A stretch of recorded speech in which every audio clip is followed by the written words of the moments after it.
Shortly before the morning stage left Florence for the 30-mile trip to Glorious, Mr. Billings, the depot manager, took Cash McLendon aside. "I hope you've taken advantage of our privy, sir," Mr. Billings said. "Passage to Glorious is wearying at best. You'll want to avoid additional discomfort." The suggestion surprised McLendon, who replied, "I'm not concerned. Today's is only a short trip. Every depot along the way will have facilities. And in between scheduled stops, I can always tap on the stage roof and signal the driver to pull over." Mr. Billings, a square-shaped man with mutton chop whiskers, shook his head. "I see from your ticket that you've come to us all the way from Texas.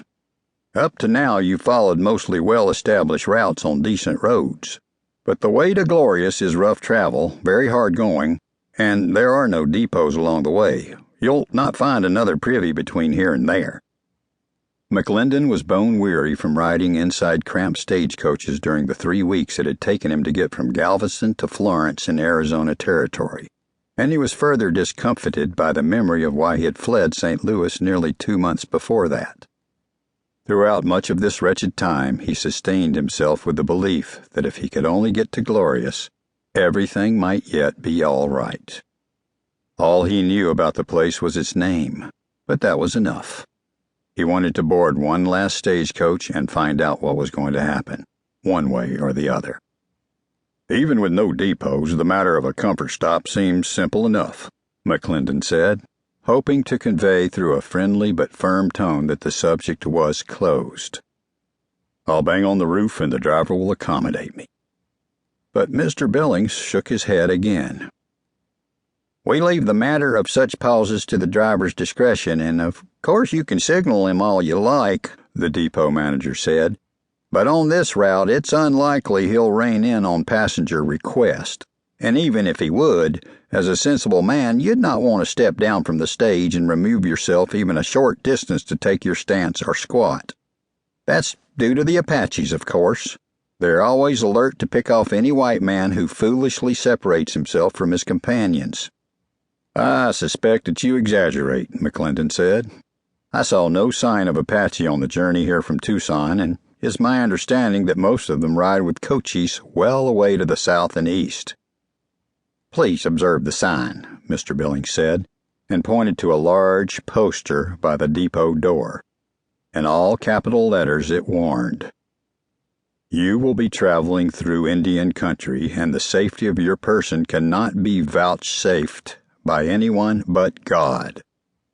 "Those are the truest of words," Mr. Billings said.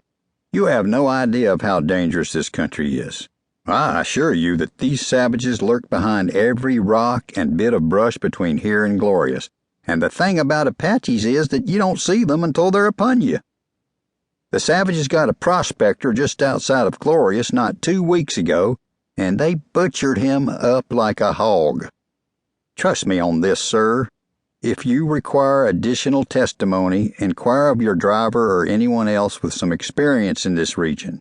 Make use of the privy here, and then remain alert all the way to Glorious, where I doubt you'll want to linger very long."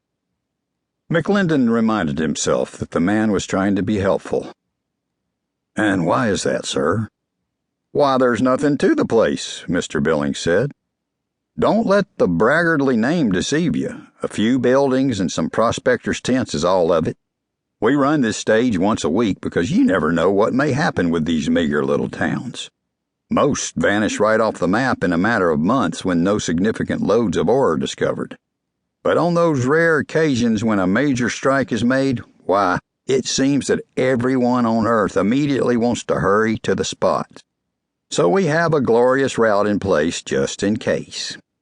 Meaning no disrespect, you seem to me more likely a businessman than a prospector, and someone accustomed to a degree of comfort.